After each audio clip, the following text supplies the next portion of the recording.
কি হৈছে পাৰ্লাৰত চাবলৈ ভিৰ কৰিছে ৰাইজে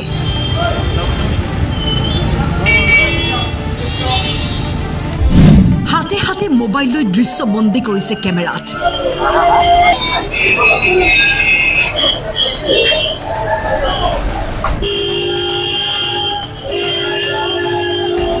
তিনিখনকৈ পাৰ্লাৰ সেলুনত আৰক্ষীৰ অভিযান ইউনিসেক্স সেলুন আৰু স্পা সেলুনত আৰক্ষীয়ে অভিযান চলাইছে অভিযানৰ পিছতে আৰক্ষী আটক কৰে 4জন যুৱক আৰু 12 গৰাকী যুৱতী পাৰ্লাৰ আৰু স্পা কেইখনত অনৈতিক কাৰ্য চলি থকাৰ খবৰ লাভ কৰিছিল আৰক্ষীয়ে তাৰ পাছতে অভিযান চলিল এই ঘটনা সংঘটিত হৈছে কোকৰাঝাৰৰ আৰএনবি ৰোডৰ ইউনিসেক্স সেলুন আৰু স্পাত আমি তো এটা ৰেড কৰিছো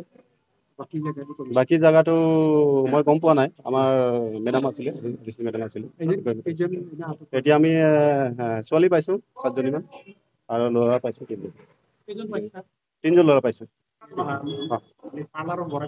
পাৰ্লাৰ গৰাকীটো এটোকে মনিৰুল তেওঁ এটুকে মানে পাৰ্লাৰটো চলাই আৰু এইটো কি ৰয়েল স্পা পাৰ্লাৰ ইলিগেল কাম হয় বুলি আমি গম পাই আহিছিলো আৰু তেনেকা পাইছো আমি পিছত আপত্তিজনক বস্তু পাইছো আৰু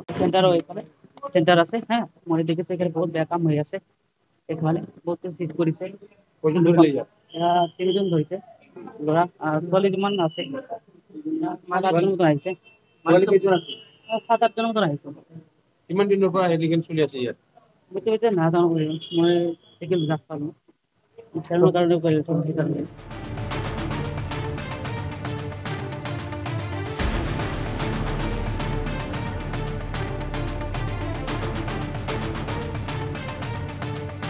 কোকৰাঝাৰৰ পৰা ধনঞ্জয় দাসৰ ৰিপৰ্ট টাইম 8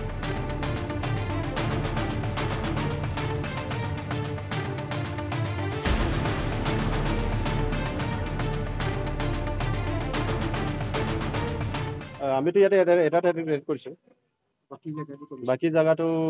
মই গম পোৱা নাই আমাৰ মেডাম আছিল ডিসি মেডাম আছিল এতিয়া আমি ছোৱালী পাইছো 7জনী মান আৰু ল'ৰা পাইছো